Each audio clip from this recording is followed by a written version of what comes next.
नहीं, कमिश्नर साहब के पास आना तो एक हालांकि मैंने जब ये परसों फ़ोन आता है, मैंने सबसे पहले उन्हीं को इत्तला करी थी कि देखिए मेरे साथ बदसलूकी हो रही है फिर से और फ़ोन पे मुझे धमकाया जा रहा है, तो आप इसमें तुरंत एक्शन लीजिए। खैर उन्होंने एक्शन भी लिया और आज उसकी गिरफ्तारी हुई, वो जेल चला गया। बात मुद्दा ये नहीं है कि कोई पागल आदमी है परेशान कर रहा है, और इतना भी पागल नहीं, उसको मेरा नंबर रटा हुआ है, जहन में मेरे घर का एड्रेस रटा हुआ है, तो इसका मतलब वो कभी भी मुझ पे अटैक कर सकता है। मुझे फोन बार बार जो मिला के परेशान कर रहा है, तो इसका मतलब पागल नहीं है। आपको लगातार परेशान कर रहा है, मकसद क्या है इसके? अब वो तो वही बता पाएंगे, और पुलिस से मैं तो गुजारिश करूंगी और केस से अच्छी तरीके से पूछताछ करें कि इसका मकसद क्या है।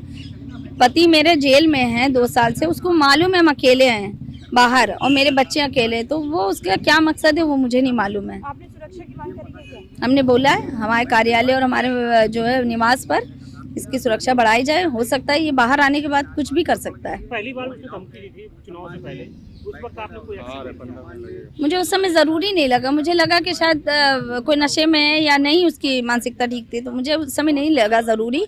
मैंने फिर भी कहा था कि अगर अगली बार ऐसे कुछ होता है तो मैं कमिश्नर साहब को इसका ज़रूर से। ऑडियो था, उस ऑडियो में लगातार वो हिंदुत्व की बात कर रहा था, उसको लेके क्या कहेंगे? अब वो उनकी जहन की बात है, हमारा तो नहीं है, पर हमें तो जिन्होंने वोट दिया है उनको वो नपुंसकता की जो है वो बता रहे हैं कि वो नपुंसक है, उसमें वो भूल गए कि हर समाज के लोग हैं, उसमें जो है हर समाज के लोग हैं, तो उसमें आप हर समाज के लोगों को गाली बक रहे हैं एक तरह से, तो ये अच्छी बात थोड़ी ना है।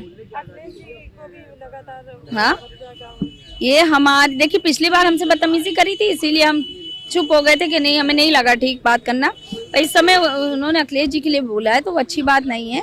हमने अपने लिए सह ली, सुन ली, हम उनके लिए थोड़ी ना बर्दाश्त करेंगे। नहीं, पार्टी में हमारी डायरेक्ट बात नहीं हुई है, अभी वो थे भी नहीं, सफे में थे, तो कल हमने उनको फोन नहीं करा। हम मिलने जाएंगे लखनऊ, जाके उनसे मुलाकात करके बात करेंगे।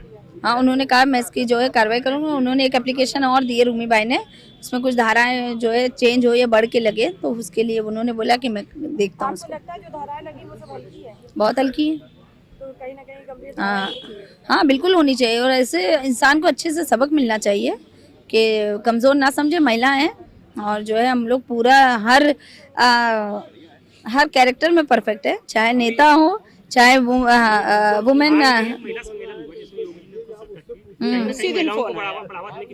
हाँ जी, और अभी भारतीय जनता पार्टी का नेता है। आप देख लीजिए जिस तरीके से हम लोगों को सम्मान दिया जा रहा है माननीय मुख्यमंत्री जी की तरफ से और हमारे जो है अध्यक्ष जी की तरफ से, माना जी की तरफ से, और उसी दिन हमको फोन मिलाकर एक आदमी धमकी दे रहा है कि हम बीजेपी के नेता है, प्रवक्ता है।